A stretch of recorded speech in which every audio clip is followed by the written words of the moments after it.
I just wanted y'all to excuse me in advance for some of this information may be repeated. You may hear some things more than once, but please just bear with me. Hey you guys, welcome back to my channel. Welcome back to Since Day One. Before we get into this video today about Rkelly as well as his alleged fiance Joycelyn Savage, go ahead and like the video, comment down below, and if you are new, smash that subscribe button to take flight with us. Fake love, I don't need it, you can keep it as a fact. I had to make up my mind.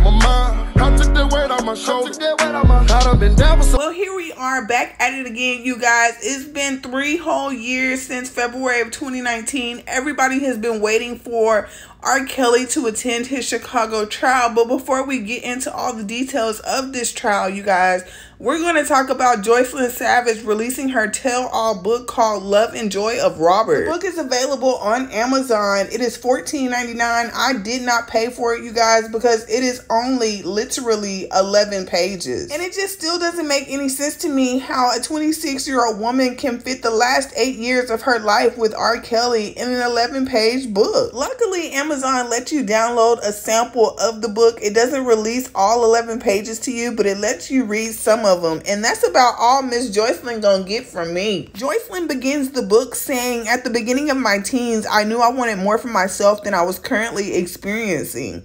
Living the fate I was in prior to entering college had drained me emotionally and mentally, and I was not who I used to be." She goes on to say, "Family members touching you despite knowing you were aware of the situation felt as if it were okay for them to do so. It felt normal to me that I was unable to voice my feelings to my parents when all they did was ignore my pain. I felt embarrassed and ashamed when I was unable to tell anyone. I thought it was okay to not have anyone by my side to tell me that was not right, Joy. The pain in my life at that time was so great, it got the best of me that I felt numb to everything. I stopped caring about everyone and wanted better for myself and my career. The only thing that made me feel better at the time was music. I loved making music so much that I felt relieved from the pain I had built up. I had to change something in my life. It is with great disappointment that I have to share that even though I used to consider family members as family, I no longer consider them as such. Although you would think that family members would be there for you in your most challenging times, in actuality, they create more traumatic memories and horrible memories for you. An experience of a lifetime. It's like a memory of yesterday for me. When I saw Robert was going to perform in my city, I had to get tickets. I was a really big fan of Robert, so I decided that I wouldn't miss out on it, as I recall picking out my outfit and my hairstyle. I was eager to catch Robert's attention, being one of the girls that Robert called backstage on the night of the concert, and just being able to attend one of his concerts was the highlight of my life." Joycelyn goes on to write, "It was backstage that I had an experience that I will never forget. Upon entering the backstage door, the people he had around were very secluded, watching every angle, which was understandable because it was Rkelly and there were many younger girls my age backstage. My sole purpose was to catch Robert's attention as I walked in screaming at the top of my lungs. Robert immediately came to me and put his hands around my hip, gripping my butt and calling me beautiful and various flattering names." That was the end of the sample that Amazon provided y'all, but I was really confused because I swear the last time we was talking about this, everyone was saying that Joycelyn met Rkelly through her mother's boutique, where he came in and his mother had requested that Rkelly listen to her daughter sing, and that Rkelly had slipped her his phone number without her mother's knowledge. But correct me if I'm wrong, you guys. I thought that it was Azriel who went to Rkelly's concert with her parents, and she was chosen out of the crowd, and he slipped her his number as well. Well, moving along, even though Amazon only provided that small sample, there were some news outlets that did purchase the entire 11-page book, you guys. And in the book, y'all, Joycelyn wrote, "It was a happy day, but an incomplete time in my life. Today, I am grateful to God for giving me the most precious gift. Robert is extremely excited about the news that I am having a baby and feels sad that Robert will not be able to be here with us," Savage wrote. And y'all, I'm just gonna be honest and tell y'all that this confused the hell out of me when she said that she was pregnant and posted a photo of the sonogram picture in the book, y'all, because ain't he been locked up? I thought you had to be married to have conjugal visits. I mean, wouldn't his lawyers know if he been having those type of relations while he locked up? Well, I had to look it up because I really don't know, but it says a conjugal visit is a scheduled period in which an inmate of a prison or jail is permitted to spend several hours or days in private with the visitor. The visitor is usually their legal spouse, and the visit's purpose is usually to have relations. But you would think that if R. Kelly had married Joycelyn, y'all, that would have been hit social media, because y'all know her daddy Timothy Savage don't play no games. Well, I also looked up to see if girlfriends could do conjugal visits, and it says, do any states allow conjugal visits? In 1993,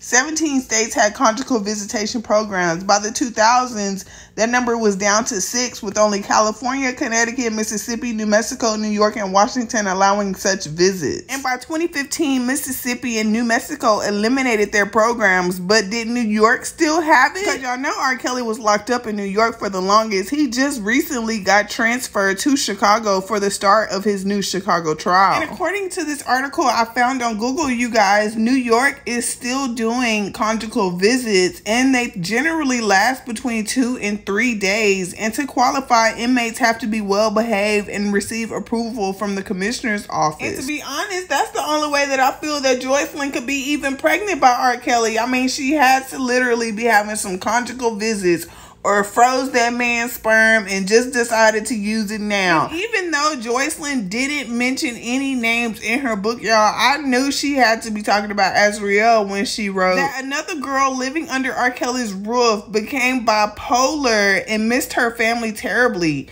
Even when he was sent to jail, R. Kelly allegedly did not want the girls to split up and live on their own. Joycelyn Savage said they received daily media training in case they were ever asked to speak about R. Kelly. And the other girl was eventually released back to her family and smeared Joycelyn's name all over social media. And reading that, you guys, made me think back to that time where I thought that Azriel Clary was the one who created that fake Patreon account that was claiming to be Joycelyn Savage, because it just didn't make no sense. Well, moving along, you guys, R. Kelly's lawyer, Jennifer Bonjean, had came out and basically debunked Joycelyn Savage's claim this past Saturday, saying that Joycelyn is certainly not pregnant with R. Kelly's child.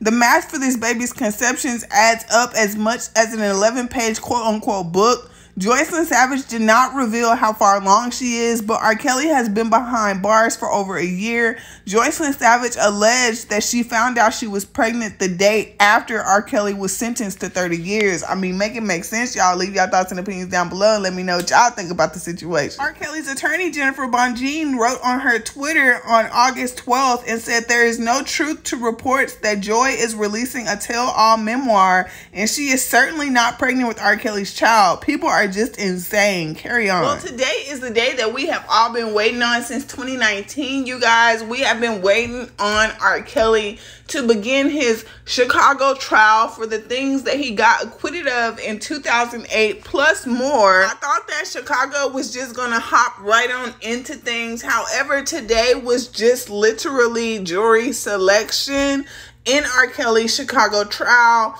And that's basically where they choose the jurors who are going to be a part of the jury to deliberate and throw out another conviction for R. Kelly. Jennifer Bonjean, if I'm not mistaken, is the same attorney who worked for Bill Cosby and also got him off of some charges that he was facing. And if I'm not mistaken, R. Kelly turned around and hired Jennifer because of her hard work and dedication of getting Bill Cosby off. And maybe he thought that it could happen for him. Jennifer Bonjean popped it all off by filing a motion on R. Kelly's behalf that says, now comes Robert S. Kelly, defendant by and through his counsel Jennifer Bonjean, and respectfully files this motion to excuse all potential jurors who have watched any portion of the docuseries Surviving R. Kelly, where the docuseries explores the exact allegations that underscore this indictment, including R. Kelly's 2008 prosecution for the infamous videotape of minor number 1. Number 2, it includes extensive interviews with several individuals expected to testify at this trial. And number 3, it contains numerous allegations of other misconduct that is not and will not be introduced during this trial. Any potential juror who has watched any portion of this docuseries must be disqualified for cause, irrespective of whether he or she believes that he or she can be fair, where too great a risk exists that such a juror would base his or her verdict on matters not introduced into evidence in the courtroom. And as of today, we are waiting on the judge's decision on if he is going to allow jurors who've seen Surviving R. Kelly to be a part of the jury selection or not. I really don't even know how they expected that to fly, y'all, because Surviving R. Kelly appeared on Lifetime, and y'all know that they said like over 1 billion people have seen Surviving R. Kelly. Well, R. Kelly just finished his racketeering trial in New York as of a year ago, and he just received his sentence of 30 years as of 7 weeks ago. But now R. Kelly is going on trial again in Chicago, Illinois. This time at the Dirksen U.S. Courthouse, where the I Believe I Can Fly singer stands accused of conspiring to rig the Cook County trial years ago by paying off the victim on the now infamous videotape. Now, if y'all been watching me since 2018, 2019, 2020, when we was knee deep off in all of this stuff, then y'all know who victim minor number 1 is. But because she is not being released in news articles, I'm not going to say her name, but y'all know we know who she is. We just going to refer to her as minor number 1 though, so we don't get in trouble. When Chicago-born R&B star R. Kelly walked out of the Cook County Criminal Courthouse a free man in 2008, it wasn't just a stroke of luck. In June of 2008, a Cook County jury acquitted R. Kelly on charges that he had produced an infamous videotape of himself having relations with a 14-year-old girl, aka minor number 1. During this specific time at the 2008 trial, minor number 1 and her parents both denied it was minor number 1 and refused to testify. Prosecutors are saying, though, this time in 2022, the 14-year-old, aka minor number 1, is expected to take the stand. The Chicago trial is expected to include testimony from 4 different women who were minors at the time of their alleged victimization by R. Kelly. The trial, which gets underway with jury selection today, Monday, August 15th, comes on the heels of R. Kelly's federal racketeering case in New York, which involves similar allegations of misconduct and resulted in a guilty verdict and a 30-year sentence that was levied in June. It is being said that R. Kelly could face an even longer term here in Chicago, upwards of 50 years, because these charges are broad and they include enticing a minor to come into the state for purposes of producing the infamous videotape. And producing the infamous videotape, there is a lot of heft to these charges. Despite everything that R. Kelly has done and all of the articles that have made the news and all of the proof and the receipts and the tea that we have gotten over the past 3 years, there are still R. Kelly fans and supporters out there who believe that this man is innocent, and they think that by him having to go through the trial all over again in Chicago in 2022 is double jeopardy from when he was acquitted of his 2008 trial. But I've been told y'all a long time ago that he lied and paid his way up out of that. And plus, double jeopardy rules bar the prosecution of someone for the same crimes they were acquitted of earlier, but that shouldn't apply to the Chicago federal trial, because prosecutors are alleging different crimes related to minor number 1, including obstruction of justice for fixing the 2008 trial. But we all know that R. Kelly paid minor number 1 and her parents for them to go on a fake For the Cause tour, while R. Kelly stayed behind to get acquitted because there was no witness to testify. Not to mention, minor number 1's daddy got on the stand and said that it wasn't her on the tape. And another cool fact that I learned was federal prosecutors in different districts and in different states are independent of one another. If they decide to pursue the same defendant in separate cases, they can. Federal prosecutors don't have to explain themselves, but their reasons can include that alleged high-profile crimes occurred in their jurisdiction and that crime victims in their jurisdiction want their day in court. R. Kelly has publicly denied the federal charges in front of him in Chicago. His trial is expected to last up to 4 weeks. The major question Monday morning is the defense Kelly's legal team chooses to pursue. We'll have to see what the defense does. Will they simply try to cast down on everything by calling all of the minors who are now adults who are going to testify liars? They may. The tough argument to make. There are also 2 other men charged as co-defendants along with R. Kelly, directly Darrell McDavid, who is charged with helping R. Kelly to fix the 2008 trial, and Milton Brown, who is accused of receiving the infamous videotapes. I say lock them all up. Get the parents too. The reason R. Kelly is facing an obstruction of justice charge ties back to the 2008 infamous videotape trial in which he was acquitted. The jurors found R. Kelly not guilty on all counts, which hinged on the fact that the alleged victim, minor number 1, did not testify.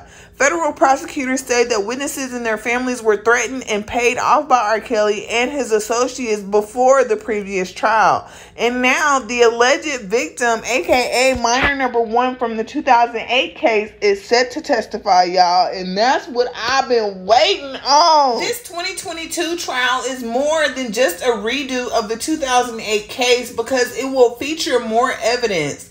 The infamous videotape of minor number 1 was the only video prosecutors had back then in 2008. Now they will present the original tape and at least 3 more videotapes to a federal jury. Well, if you're wondering what will be different about the jury in the Chicago trial, the jury will be quote-unquote confidential, meaning only the judge, lawyers, and defendants will know the names and backgrounds of the jurors.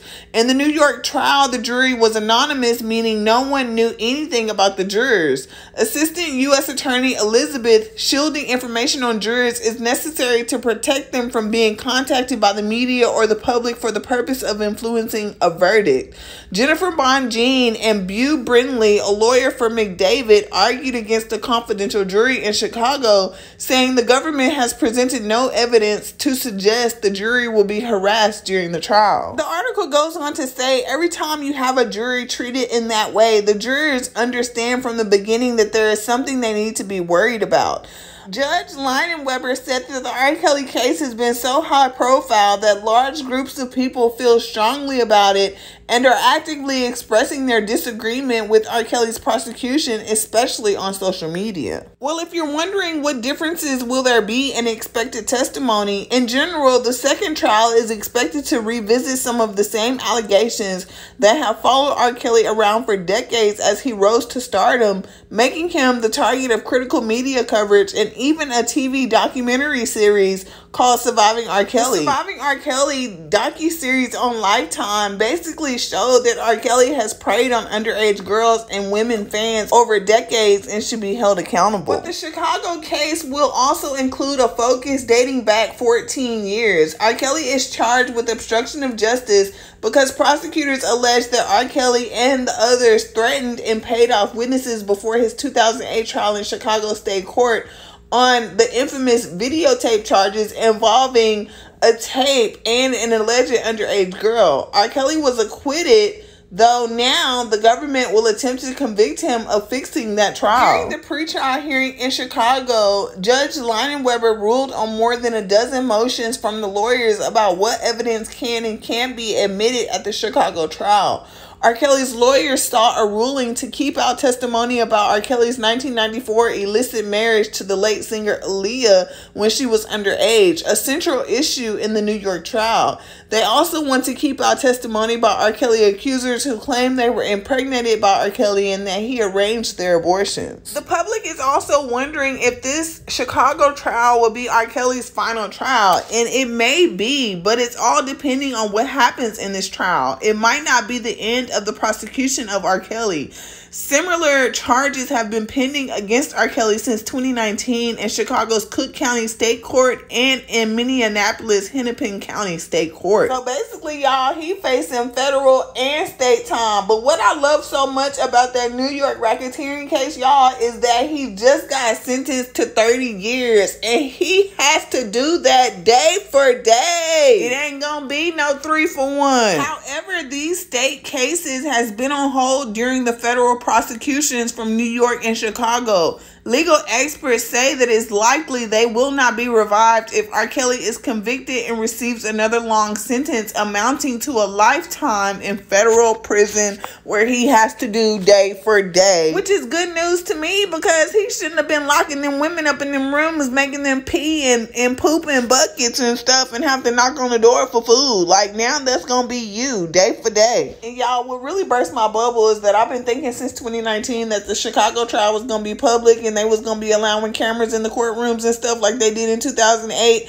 But that ain't even true. They're saying that the rules for the media and the public attending the trial is one aspect of the Chicago trial that will be similar to the New York trial, is that there will be no media or spectator cameras and devices allowed in the courtroom, where seating will be limited due to COVID. And in the media overflow room, reporters covering the trial will be restricted to paper and pen only, y'all. So they got to write that stuff down with paper and pen and then come upload it on Twitter when they leave the courtroom. And I'm just appalled. Like, y'all need to let us be involved. So what's good to me about this 2022 Chicago trial, y'all, is we already know that one of the 4 accusers in the Chicago case, all of whom will testify, is the woman who Rkelly is accused of urinating on the infamous videotape at just the age of 14, among other heinous crimes.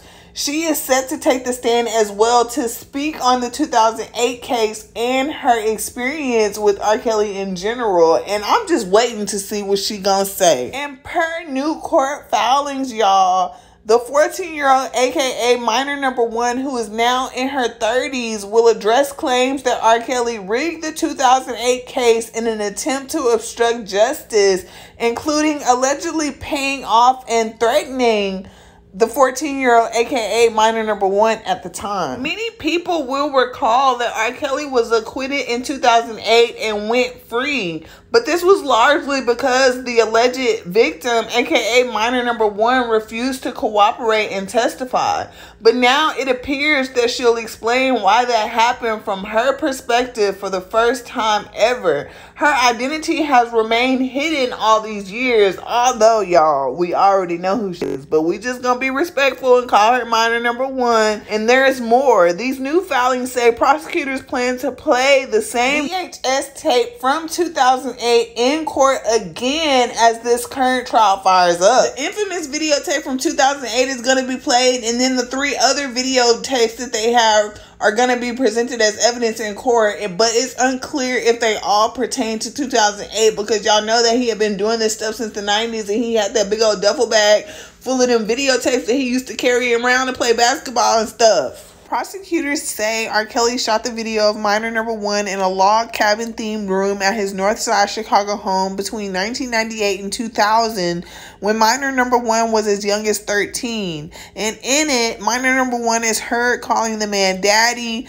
Federal prosecutors say that she and Rkelly had relations hundreds of times over the years in his homes, recording studios, and tour buses. Like I was trying to tell y'all earlier, before the 2008 trial, Rkelly carried a duffel bag full of tapes everywhere he went for years, but some tapes later went missing according to the court filings. In the 2000s, bootleg copies of some videos appeared on street corners across the U.S. Rkelly, who rose from poverty on Chicago's South Side to become a star singer, songwriter, and producer, knew a conviction in 2008 would effectively end his life as he knew it. And that's why he did what he did. Minor number 1 first met Rkelly in the late 1990s when she was in junior high school. She had tagged along to Rkelly's Chicago recording studio with her auntie, a professional singer working with Rkelly's music. Soon after that meeting, minor number 1 told her parents that Rkelly was going to be her godfather. In the early 2000s, the auntie showed the parents a copy of a video she said depicted their daughter having relations with Rkelly. When they confronted Rkelly, he told them, "You're with me or against me," a government filing says. I also wanted to say that I'm getting all of this information from Google, y'all, because there is no way that I know anything that's going on inside of these courtrooms if it's not for everyone else posting on the internet. It's public news at this point. When Rkelly said to the parents, "You're either with me or against me," the parents took it as a threat. Minor number 1's mother did not want to go up against Rkelly's power, money, and influence by not following what he said, the filing adds. Rkelly told the parents and minor number 1 they had to leave Chicago, paying for them to travel to the Bahamas and Cancun, Mexico. Upon their return is when prosecutors say Rkelly sought to isolate minor number 1, moving her around to different hotels. When called before a state grand jury looking into the video, minor number 1, her father, and her mother denied it was her in the video.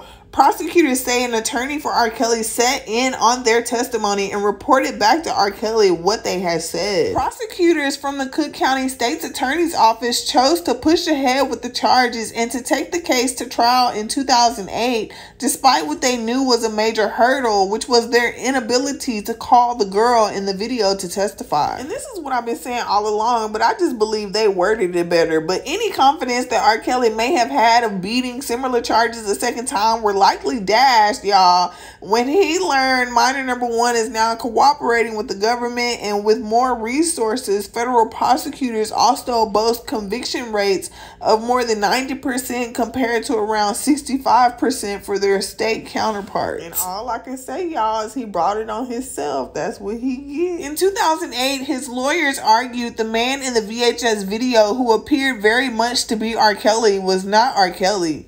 They showed jurors that R. Kelly has a large mole on his back, then played excerpts of the video in which no mole was visible on the man.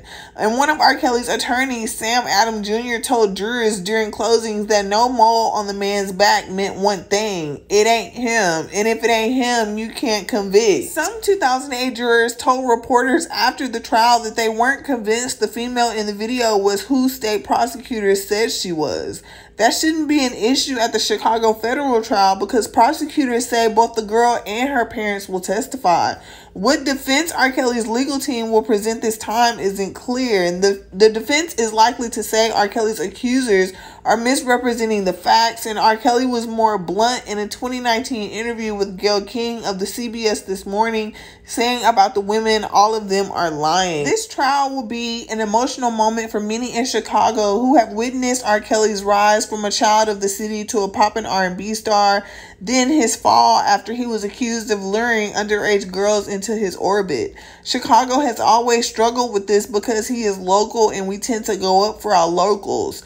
Seeing the adult singer approaching teenage girls at a local McDonald's, there are people who are going to be very upset and will again try to insist that the girls are at fault, and there are going to be people, and I am one of them, who are going to say 59,000 times that he is a grown man praying. In 2008, a jury found R. Kelly not guilty on all charges, and after the verdict was released, jurors said the young woman's refusal to testify was a significant barrier to convicting him. Prosecutors are accusing R. Kelly of persuading the minor in the tape to deny to a grand jury in the early 2000s that she had any type of relationship with R. Kelly and that it was her in the 27-minute video. According to the federal indictment, R. Kelly and Mr. Darrell McDavid arranged payments and bought gifts for the minor and her parents over a roughly 15-year period to prevent them from speaking to law enforcement about the allegations.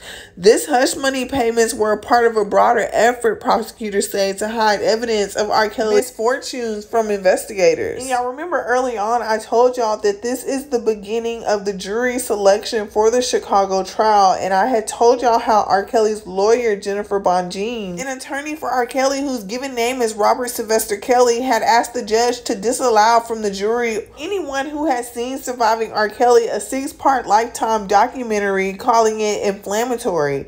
It would be impossible for anyone who saw any part of the series to separate what they saw on TV and in the courtroom. And last but not least, y'all, jury selection is expected to conclude Tuesday with the group of prospective jurors whittled down to 12 jurors and 6 alternates. So long, sleeping from sofa to sofa. Now I'ma step on these little bitty bitches in some brand new Gucci loafers. Some Gucci walking. I got tired of eating Big Mama's chicken. Now it's business when I walk out.